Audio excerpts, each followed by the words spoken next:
IPLचा हंगाम सुरू झाला की क्रिकेट प्रेमींच्या उत्साहाला उधाण येतं. पण याच उत्साहाच्या नावाखाली धामणगाव रेल्वे शहरात मृत्यूचा आणि विनाशाचा खेळ रंगतोय. होय, ज्या शहराला सुसंस्कृत शहर म्हणून ओळखलं जातं त्याच शहरात आता IPL सट्ट्याचा अजगर विळखा घालत आहे. अनेक तरुणांचे आयुष्य उद्ध्वस्त करणाऱ्या या सट्ट्याबद्दल आज आम्ही करणार आहोत एक मोठा गौप्यस्फोट.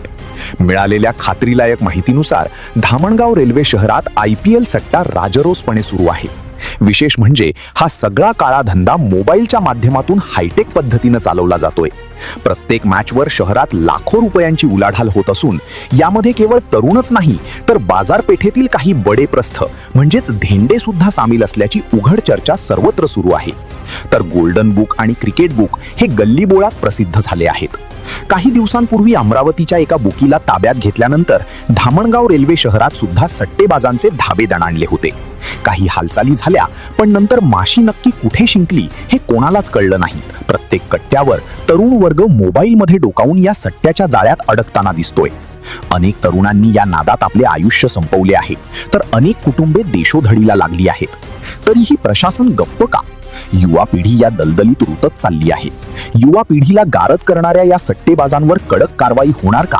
हा खरा सवाल आहे.